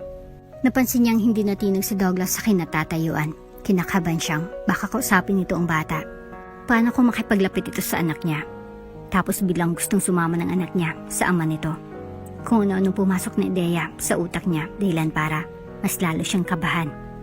Douglas? Malambing na boses ng babae ang narinig nilang tumawag sa pangalan ni Douglas. Para silang napabaling doon, isang matangkad, payat, at naka-nightgown ng pula ang babaeng papalapit. Nagtagis ang bagang niya at nagawa pa nito maghanap ng ibang babae. At dito pa talaga sa harapan ng anak niya gagawa ng eksena. Umiigting ang ugat sa sentido niya. Sinikap niyang ito ng pansin sa anak niya. Hindi niya ipapakitang apektado siya. Sa peripheral vision niya, nakita niyang pinauna ni Douglas ang babae sa naka-reserve na table. Panay ang sulyap ni Douglas sa gawin nila ng bata. Baby, let's go. Agad niyang anyaya sa anak tapos nitong kumain. Hindi na siya kakain, nawala na siya ng gana. Iritado si Mira kahit nung naka-duty na siya. Pero sinisikap niyang umaktong professional sa harap ng mga customer. Siya pa man din ang acting head ng branch na ito. May manager at busy ang lahat. Tumutulong na rin siya sa baba ng hotel ay ang branch ng coffee shop ni Kent. Kaya dito rin sila nag-book ng room. Hanggang sa makabalik lang si Kent dito sa Pinas. Saka sila babalik ulit sa Canada. Nasa sulok ng coffee shop ang anak niyang si Donner. Abala ito sa pinapanood sa phone. Kapag wala ng customer ay lalapit ito sa kanya para manghingi ng cake. Coffee Americano. Isang familiar na boses ang narinig niya kaya't natigilan siya. Nilingon niyang inaasikasong customer ng empleyado. Namilog ang mata niya nang mapagtantong si Douglas ang umorder. Oo nga pala. Malapit sa hotel na itong company building nito kaya hindi nakapagtatakang maliligaw ito sa coffee shop ni Kent. Pero galit ito kay Kent. Kaya bakit nandito ito? Sinundan niya ng tingin si Douglas. Mas lalong namilog ang mata niya nang tumayo ang anak niyang si Donner at tumakbo palabas. Kaya lang napatid ito. Mabuti na lang at mabilis na nagapan ni Douglas. Agad niyang iniwan ang trabaho niya at tinakbo ang anak. Nakita niyang natapon ang kape ni Douglas kaya agad niyang tsinyak ang katawan ng anak. Baka napaso ito. Baka nabusan ng kape. Pero wala naman at ayos lang si Donner. Mama, he's hurt. His coffee was buhos to his hands. Agad tinurin ni Donner si Douglas. Help him, Mama. Alanganin nang umiti si Mira sa anak. Hindi niya alam kung anong sasabihin. No, it's fine. Malit lang ito. Maluwag ng ngiti ang ginanti ni Douglas sa bata. Inasahan niyang susunggaban ng lalaki ang pagkakataon na iyon para manulsul para makalapit sa anak niya. Pero wala. Tila walang balak magpakilala kay Donner bilang ama. Oo nga naman. May girlfriend na ito. Nakita niya nga kagabi, mukhang may date pa. May iritasyong namu sa sistema niya nang maalala iyon. Pinagdarasalan niya na lang sana bumalik na agad si Kent sa Pinas para makabalik na sila sa Canada. Hindi niya na nagugustuhan itong nararamdaman niya. Salamat. Labas sa ilong na sabi niya kay Douglas. Tumango lang si Douglas at tahimik na umalis. Dumating ang Sabado. Birthday ng isa sa empleyado ni Kent. Balak mag-clubbing ng mga ito at niyaya pa siya. Minsan lang naman to, ma'am. Pa-birthday niyo po sa akin. Iyong mismong birthday celebrant ang nag-aya pa sa kanya. Niisip niya si Donner. Pero darating si Dino sa Sabado kasi sinabi nitong gusto nitong makasamang anak niya. Gusto makipaglaro sa pamangkin nito. Niya na siyang tanggihan ng hiling ng magbe-birthday kaya sumang-ayon siya. Pero hindi siya masyado magpapagabi. Ate, marunong ako mag-makeup. Gusto mo make-upan kita? Offer ni Dino. Hindi naman kailangan pero nagpumilit si Dino. Minsan ka na nga lang mag-ayos eh. Itodo mo na ate. Kaya kalaunan ay napapayag siya ng kapatid niya. Sinisiguro din itong maayos nitong babantayan ng anak niya. Ilang taon na itong nag-alaga sa magulang niya. Kaya kampante siya sa kapatid niyang aasikasuhin nito ang mabuting anak niya. Tuwang-tuwang mga empleyado ni Kent nang sabihin niya pa na sagot niya lahat ng gastos sa gabing iyon. Single ka raw ba, ma'am? May pogi doon na nagtanong. Turo ng kasama niya sa counter. May lalaking matangkad doon na nakaharap dito. At nang balingan niya ay agad kumaway. Umirit naman sa kilig ang mga empleyado ni Kent. Natatawa siyang umiling. Yes, single but not ready to mingle. Aniya sabay tawa ulit. Nakailang shot na siya. Naalala niya pa kung ilang beses siyang pinalis ng mga customer dati sa table ng club. Kung ilang beses niyang mapansin kung gaano kababang tingin ng mga iba sa kanilang mga waitress doon. Ngayon siya ng head ng mga trabahante sa isang sikat na coffee shop. Nakapag-travel na siya. Kaya niya nang bilhin lahat ng gustuhin niya, hindi tulad noon. Pero pakiramdam niya ay may kulang. Hindi niya matukoy kung ano. Tumayo siya, hawak ang isang baso ng nakakalasing na inumin. Uy, hala. Sasayaw ka na, ma'am? Tudyo ng makasama niya. Ngumiti lang siya at bahagyang tumango. Tara na, samahan na natin si ma'am. Nagsipagtayuan rin ang iba kasama niya. Sinamahan nga siya ng mga ito sa dance floor. Nung una, ang saya-saya pa ng mga ito hanggang sa namalayan niyang humiwalay siya sa grupo. Minsan ay gumigewang na siya dahil sa kalasingan. Minsan lang naman, mula sa sariling bulong niya. Panay pa rin siya sayaw at giniling ang bewang hanggang sa may napansin siyang pumaikot sa bewang niya ang braso kung sino sa likod niya. Sinabayan din siya nito sa pagsayaw niya. Hindi niya na ito pinansin at patuloy na sumasayaw. Please, tell me your name, baby. Garalgal ang boses nito. Lumapit ang bibig nito sa may tenga niya. Ngumiti siya at umiling. Hindi pwede. Hindi ako interesado sa mga lalaki. At nagpatuloy siya sa pagsayaw. Pero nagmatigas ito at kinabig siya nito sa katawan nito kahit gusto niya nang lumayo dito. Binalingin niya ito at binigyan ng nakakainsultong ngisi. Gwapo ka, pero pinipilit mong sarili mo sa babae. How cheap. Ngumisi siya, pero hindi ito nadala sa pang-iinsulto niya. Akma na nga siyang halikan pero isang kamong tumama sa pagmumukha nito. Bago pa siya nito nagawang halikan. Nagulat at napaatras siya. Asa kanya na malayang, nasa tabi niya na agad ang mga kasamahan. Ayos ka lang, ma'am? May pag-aalalang usisa ng ilan. Tumangaw lang siya at binalingan ang kaguluhan. Pero ang iritado at nagdidilim na anyo ni Douglas ang bumungad sa kanya. Dumudugo ang kamao nito nang haklitin ang braso niya para hilahin palayo. Nahimatay yung lalaking nambasto sa kanya. Ngayon papalabas na sila ni Douglas sa club.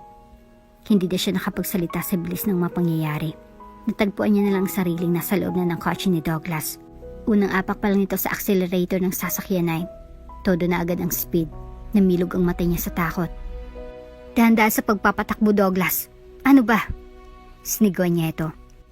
Pero nanatili itong tahimik at iritadong nakatutok ang mata sa kalsada. Umigting ang panga nito at ganun din ang ugat sa braso habang hawak ang manibela. Kung gusto mong magpakamatay, mauna ka.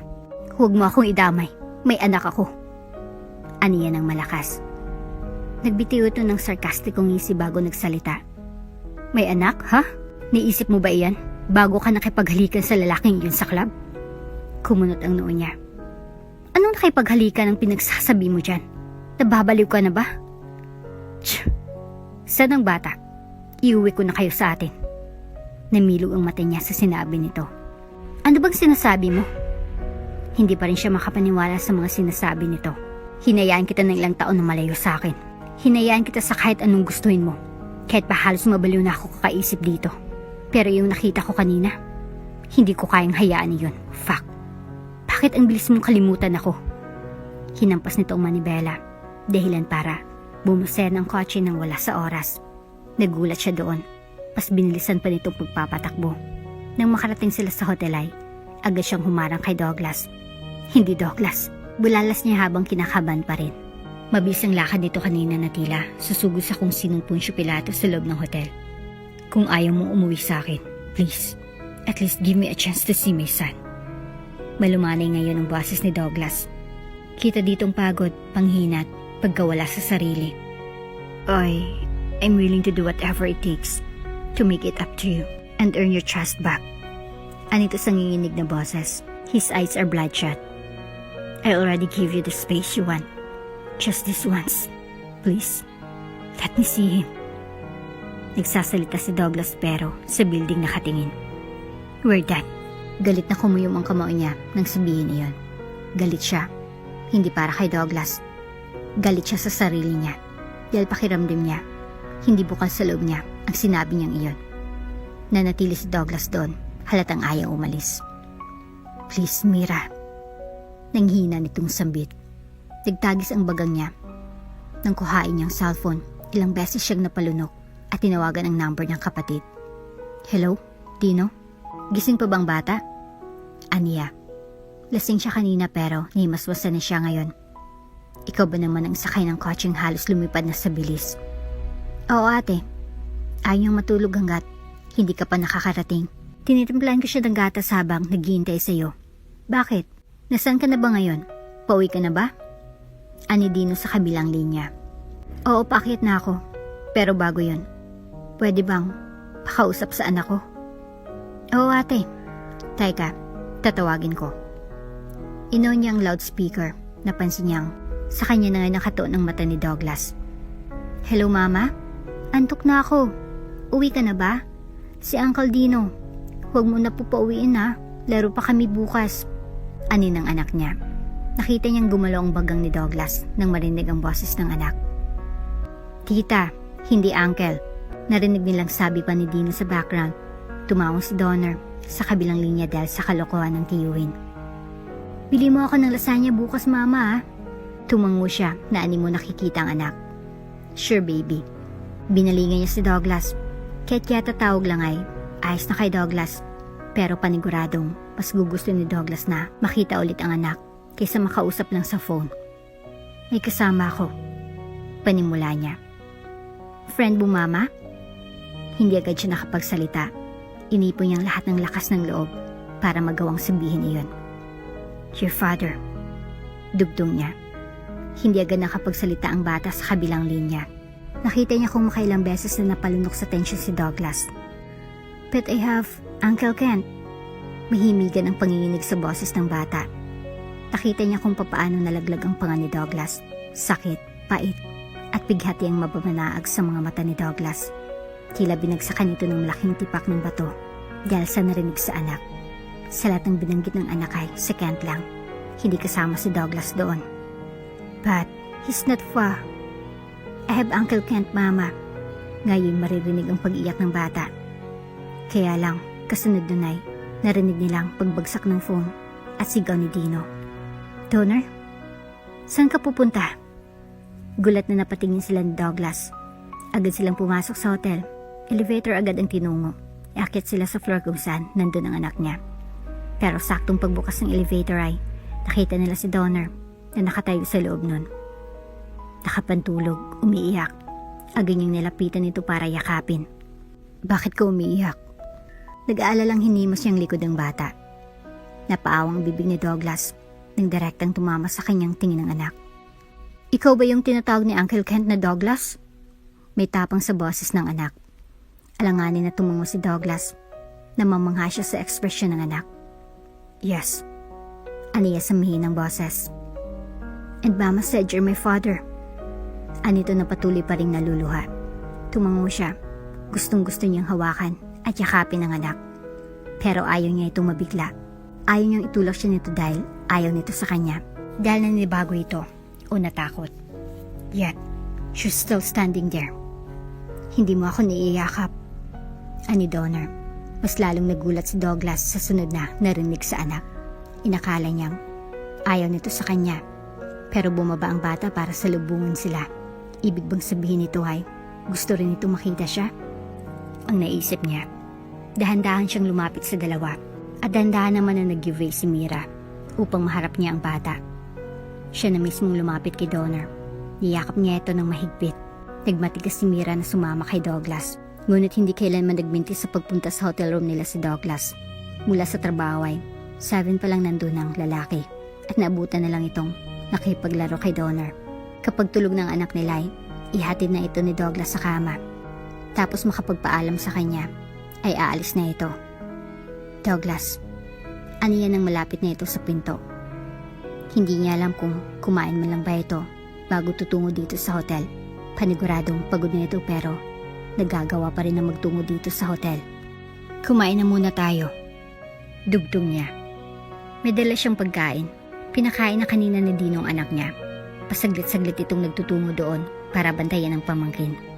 Nakatayo lang si Douglas at nakatanaw sa kanya. Kalaunan ay sumunod ito sa kanya. Nang ilapag niya ng plato at kubyertos ay umupo na rin ito pero katabi niya. Binigay niya dito ang isang plato tapos ay binuksan lahat ng pagkain na dala. Kumain na tayo. Malamig na sabi niya. I heard. Babalik kayo sa Canada. Natigilan siya. Hindi niya alam kung saan ito narinig iyon.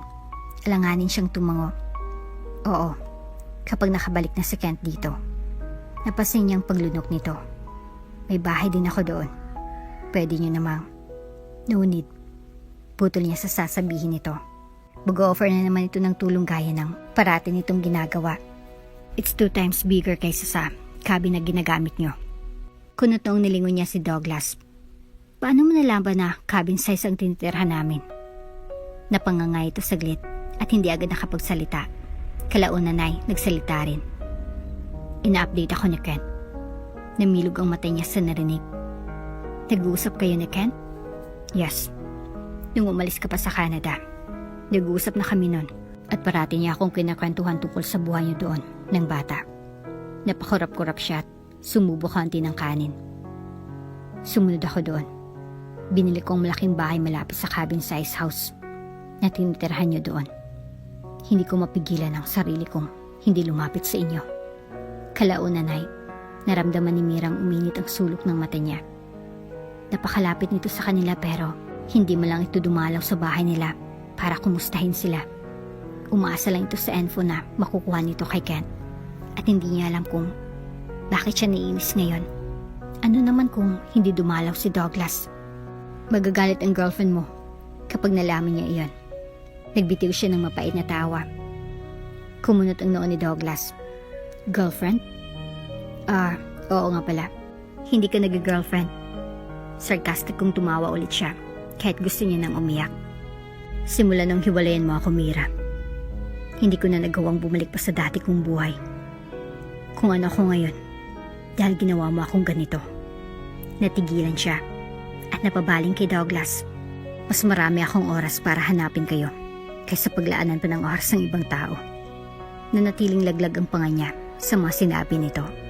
Nararamdaman niyang katotohanan doon. Hindi dahil sa tono nito, kundi dahil nakikita niya sa mga mata nito. Hindi ako mapapagod na habulin kayo ng anak natin. Susundan ko kayo kahit ilang beses mo akong itulak pala yung Mira. Namumungay ang mga mata nito. Bumaba ang mukha ni Douglas. Nagkatitigan sila sa mga mata. Ngunit tila may kung ano sa kanyang nagtulak na sunggaban ang labi ng lalaki. Maging si Douglas ay nagulat sa ginawa niya. Ngunit kalaunan ay ito nang kumukontrol sa kanya. Eksperto pa rin ang maggalaw nito. Isa nga itong certified womanizer. Hindi nagulat si Kent ang ibalita niyang mag-extend muna sila ng anak niya. Ang totoo ay hindi niya alam kung extend lang ba talagang gusto niya o huwag nang umalis. Baka iyong panghuli. Gusto ko yun! Gusto ko yun! Tumalon-talon si Donner. Siya munang kinausap ni Douglas para sa plano nitong magpalawan. Pumayag siya kaya sinabi nito sa anak ang balak. Sama natin si Uncle Dino. Agad natigilan si Mira nang mabanggit ng anak ang tungkol doon. Hindi nila pwedeng isama si Dino. Paniguradong hindi rin yun papayagan ng mama niyang umalis ng matagal. Gusto niya rin ipakilala ang anak sa mama niya. Pinagdarasal niyang sana dumating ang panahong iyon. Halos ayaw humiwalay ni Donner sa ama. Kahit noong bumiyahin na sila sa Palawan, kita niyang maraming gustong gawin ng anak, kasamang ama. At willing naman si Douglas na ibigay ang lahat ng gustuhin ng anak. Snorkeling, jet ski at kung ano-anong activities ang ginawa nila. Lapitan mo kaya? Parang gustong-gusto kang lapitan eh. Aniya isang beses habang nasa beach sila at nakahiga sa sun lounger. Isang umpukang babaeng nakabikinang kanina papanay-baling sa kanilang gawi. Tapos kapag lilingan si Douglas ay maghahagikika ng mga ito. Inakbayan siya ni Douglas. Take na ako. Ngumuso siya. Baniwala. Kung wala ako dito, tiyak. Nandun ka na sa mababaeng yun. Sus. Kumunot ang noo ni Douglas sabay ngisi. Iiwan kita dito kung gusto ko. Kahit pa nandito ka at pupuntahan ko sila. Mas lalo siyang nairita sa sagot nito. Di dun ka. Pero hinalikan siya nito sa pisngi. Kaya lang, mahal kasi kita kaya di ko magawa. Napanguso siya sa narinig at muntik pang mapangisi. Hindi pa rin talaga kumukupas ang banat ni Douglas. Isa yata ito sa magaling pagdating sa babae. Mabuti na lang at hindi na ulit magagamit ni Douglas ang mga skills niya sa iba. Sa isang babae niya lang ilalaan ang kalandian niya. At iyon ay kay Mira. Tulog na tulog si Douglas at ang bata. Magkatabi pang mag-ama ng gabing iyon. Halatang pagod sa maghapon ng mga activities. Maliligo muna si Mira nang biglang tumudog ang phone niya. Si Dino na umiyak sa kabilang linya. Ang agad bumungad sa kanya. Ate, si Mama. Bakit? Parang kinilabutan agad siya nang mabanggit ang kanyang mama. Nasa ospital kami. Si Mama binaril. Parang nawala ng lakas ang kanyang tuhod sa narinig. Saang ospital? Wala sa sariling na itanong niya. Nang banggitin ni Dino ang pangalan ng ospital ay agad siyang kumuha ng pitaka. Aalis siya. Di na baling magising si na Douglas na wala siya. Wala naman siyang dapat ikabahala. Safe ang anak niya sa ama nito. Sumakay agad siya sa bus nang makarating ng terminal. Sa bus na siya nakatulog at nang makarating sa destinasyon ay agad na tinungo ang hospital na binanggit ng kapatid. Pero isang masamang balita ulit ang sumalubong sa kanya. Dead on arrival si Mama ate. Humagulhol na sa lubong ni Dino. Sa mismong ulo pala ito tinamaan. Mga lalaking inutusan daw ng mga loan shark ang nagpunta sa bahay para tapusin ang ina nila. Malaki ang utang ng kanilang mama. Matagal nang binabalik-balikan doon at ngayon gusto nang maningil. Hindi nagbigay ang ina nila at nagtatapang-tapangan para sabi ni Dino. Kaya yun ang nangyari. Pero ang totoo, matagal nang nakabayad si Mama ate. Kaya naghalit si Mama kasi tinubuan nila iyon ng triple sa orihinal na inutang ni Mama. Paliwanag ni Dino. Tinawagan nila ako. Tapos kapag hindi raw ako makapagbigay, si Papa naman ang isusunod nila. Walang kasalanan si Papa ate. Hindi niya alam ang bagay na ito. Kumuyong kamo ni Mira. Pero wala silang magagawa. Armado ang grupong iyon. Hindi magdadalawang isip ang mga iyon na itumba kahit sino sa kanila. Magkano kailangan nila? Tulalang tanong niya. 100,000 ate. Parang mahulog siya sa inuupuan. Sumunod din agad si na Douglas. Kinabukasan nang ma-receive ng lalaking chat niya. Hindi ko na alam ang gagawin. Aniyang umiyak matapos siyang salubungin ng mainit na yakap ni Douglas. Inimbestigahan ito sa tulong ng private investigator na hinar ng pamilya ni Douglas. Kailangan lang itong makuhang 100,000 at okay na pero gusto ng pulis na mahuli ang mga suspect. Magiging okay rin ang lahat. Mabibigyan natin ng hustisya ang mama mo, Iha. Aning mama ni Douglas na siyang hands-on sa pag-iimbestiga ukol sa kasong ito. 4 na araw nang nagdaan at kumontak ulit ang mga taong iyon. Nagkasundo na kung saan magkikita at magpapalitan. Pero isang malaking hindi ang sagot ni Mira nang malaman na gagawing payan ng kapatid para sa negosasyon na ito. Bakit ang kapatid ko? Bakit hindi na lang yung iba? Yung mas sanay sa ganitong trabaho? Bulalas niya. Maghinala sila kung ibang taong pupunta at hindi ang kapatid mo. Siyang tinawagan kaya kailangan na siyang sisipot. Hinampas siya ang desk ng head. Pati ang mga pulis ay nagulat sa reaksyon ni Mira. Kung mamimiligro ang maging buhay ng kapatid ko, mas mabuting huwag niyo na silang hulihin. Nanggagaliiti siya sa galit. Mira, hinila siya ni Douglas para yakapin dahil sunod-sunod ng hingal niya. Calm down, calm down. Alam ni Douglas na maging shy. Mahirapan din kung nasa ganitong sitwasyon din ang kapatid niya. Kaya naiintindihan niya si Mira kung magagalit ito ng ganito. Sisiguraduhin namin ang kaligtasan ng kapatid mo, ma'am. Hindi siya mapapahamak sa operasyon na ito. Ani ng isang pulis na kasama sa operasyon. Nang makausap rin ni Mira ang kapatid ay buo na rin ang loob nitong pumayag sa gagawin. Para makulong sila at para mabigyan ng hustisyang nangyari kay Mama. Gagawin ko ito para kay Mama. Dahil kahit ibigay natin ang pera na kailangan nila, hindi natin masasabi kung ligtas na tayo at hindi nila tayo babalikan. Kaya kailangan silang makulong ate. Paliwanag ng kapatid niya. Tumawa ito at nagbiro pa. Kumakembot lang ako kapag naglalakad. Pero kapag pagdating na sa takbuhan, mas mabilis pa akong tumakbo kaysa sa kanila, no? Nampas niya ito sa inis. Delikado na nga ang buhay nito ay nagagawa pa nito magbiro ng ganyan. Dumating ang mismong araw ng operasyon. Alerto at nakalad na ang mga plano para sa gagawing paghuli sa mga sindikato na ito. Kita nila sa CCTV ang mga mangyayari sa operasyon dahil nagkabit ang mga pulis bago pa man gagawin ang operasyon. Naglakad sa gitna ang kapatid niya, dalang bag na pera na hinihingi ng mga ito. Kinakaba na nga ng todo si Mira. Kanina pa ito nakaupo malayo sa monitor para hindi makita ang susunod na mangyayari. Mas lalo lang kakabahan si Mira kapag nakita niyang monitor. Nagmamando ang pulis. May maliit na earpiece na suot si Dino para makausap ito ng mga pulis habang nasa mismong pangyayari ito. Napaiktad lamang si Mira sa kinaupuan nang marindig ang putukan. Agad siyang tumayo para magtungo sa monitor. Nakita niyang nakadapa si Dino yakap ang isa pang pulis. Nakaposes ng 5 lalaking armado. Napakabilis ng pangyayari. at nakahinga siya ng maluwag nang malamang ligtas ang kapatid niya. Salamat po, Diyos ko. Pinagkiskis niya yung dalawang palad habang nakikita ang paalis ng lahat sa lugar. Nang makarating sa office ang kapatid ay agad niya itong sinalubong at niyakap. Akala niya ay iyak ito at sasabing natakot ito. Pero iba ang sinabi ni bakla. Grabe, yung crush kong pulis ang pumunta para yakapin ako. Hindi naman nila sinabing yung gwapong yun palang ipapadala nila. E di sana, nakapag-perfume man lang ako ng bongga.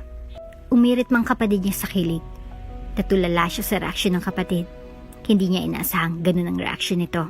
Imbis na trauma ay mukhang kilig pang resulta ng nangyari. Pero nagpapasalamat siya ligtas ang kapatid niya. Hinayaan ni Douglas na makapagpahinga si Mira pagkatapos ng mga stress na nakuha nito sa pangyayaring iyon.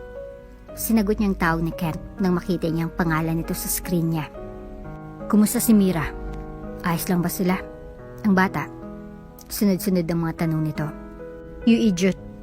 Makapagsalita ka, akala mo naman pababayaan ko sila. Basta magaling ako sa'yo. Narinig niyang tawag ni Kent sa kabilang linya. Namiss ko na sila. Panunuya ni Kent. Bawal mo silang mamiss. Bawal na ngayon. Tumawa ulit ito. Kahit kailan talaga, hindi ito diinis sa kanya. Kahit dati niya na itong parating binabara. Ikaw na talagang bahala sa kanila. Ngayon, kampante na ako dahil nandyan ka na. Formal na sabi ni Kent. Yes. Salamat sa lahat ng tulong. Inamin ni Kent na nahulog ng ang loob nito kay Mira noong mga panahong ito ang parating nakakasama ng babae. Pero para sa kanya, nagparaya sa Kent upang ibigay sa kanyang second chance na alam niyang hindi niya dapat deserve. Nasaktan niyang kaibigan niya. Pinag-isipan niya ito ng hindi maganda. Pinagdudahan niya si Mira at nasaktan niya ang babae. Ang mas malalay, muntik pang mawalang anak niya. Para sa kanya, hindi niya deserve ang pangalawang pagkakataon. Kahit hindi niya ina-expect ang kapatawaran ng mga ito ay ibinigay ng mga taong ito. Nagtungo sila sa Canada para tingnan ang sinasabi ni Douglas na bahay. Gaya ng sabi ng lalaki ay malaki iyon. Kumpleto lahat ng gamit. Mas komportabling tirhan kapag winter. At kapag sobrang lamig, hindi tulad sa maliit nilang bahay noon.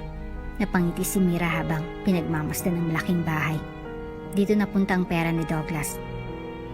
Kayo ang parating nasa isip ko noong mga panahon nag-iipon ako para mabili ang bahay na ito. Bulong ni Douglas sa bayakap kay Mira mula sa likod. Talaga ba? Humagikik siya. Oo, sa tuwing tinitingnan ko ito, ni-imagine ko na dito tayo, kasamang mga anak natin. Humigpit ang yakap nito sa kanya. Mga? Namilog ang matang binalingan ni Mira si Douglas. Kung kaya mo ng 100 anak. Papatayin mo ba ako, Douglas? Bulalas niya sa gulat. Tumawa si Douglas nang hampasin niya. Pero syempre, gagawin natin iyon kapag Mrs. Cavorny ka na ulit.